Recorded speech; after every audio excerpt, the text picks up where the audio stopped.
the church and meet and regularly assemble Yeah. to remind you that there's more than just you fighting the fight. Right. And it's a fascinating thing. He threw the mantle on Elijah and basically never stopped. It was kind of like he's walking through by the shoulder of the field, and there's a farmer close enough, and he goes, "That's Elijah. You got my mantle." And then Elijah had to catch him. "Hey, I'll follow you. Just let me take care of a few things." He said, "Okay." So he slaughtered the ox that he had, and then he took off and started following. So obviously he had to give him his mantle back, because we do know that if you catch this mantle, you will get the double portion that you asked for. Which was an incredible request. Which is fascinating. So when we're reading the Old Testament and we see the flaws in the people, what can we glean from it? How did Elijah go from such a powerful anointed prophet to fearing for his life and saying, "Take me home, Lord"? Maybe he was worn out from all the stuff that he had been doing for God. And then when she said that, it was like a wake-up call. I am human. I can die.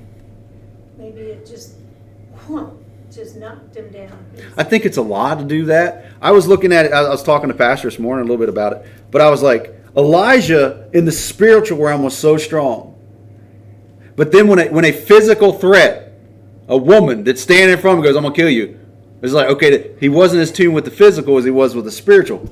But to go with your thread, when he was in hiding, an angel of the Lord and the birds was feeding him. But the angel every time said, "Eat, be strengthened. You're going to need it. Eat, be strengthened. You're going to need it." So this possibly he was wore out. He allowed his flesh to be wore down.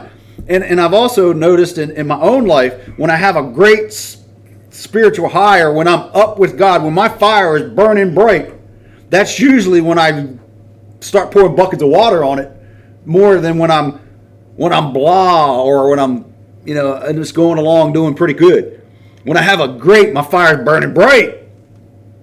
I start pouring water on it for some reason, and I go, "What am I doing? How come I haven't talked to you for a while? How come I haven't read the word for a while?" And because my fire was so bright and burning so bright, it took a while for it to burn down. You put so many logs in the fireplace, it lasted all night. Because we do the same thing. We have a spiritual high with God. It lasts for a while, but then eventually, if we don't put more firewood in the fireplace, we start burning down. And these are some of the things. So that's why I'm going to say, go study Elijah and see if you can glean some reasons why his fire went down and he allowed that to happen. And it's fascinating. And that was one of the things that came up with. And so he obviously felt weak. But also, fear had to take grip of him at some point. She's going to kill me, or he wouldn't have ran. See, I was saying, if you're this great prophet, you just called fire down from heaven. You just held the weather back for 3.5 years. You just outran a horse and chariots and a whole group of people to town and had time to tell the town people exactly what you need them to hear before they got there. You've done great things for God.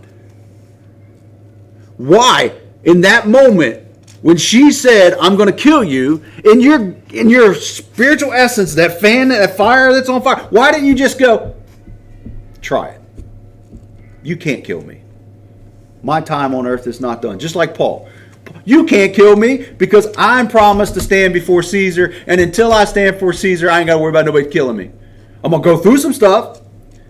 He should have said, "Jezebel, you may haunt me, you may hurt me, you may try to kill me, but you can't, because my God said I ain't done." Why didn't he do that? He allowed the fear to get into place, and faith and fear cannot be in the same place. Because what is fear? Fear is faith in the outcome. It's just false faith. Because I'm afraid of something, I'm afraid something's going to happen. That's just fear in that outcome, right? I got more faith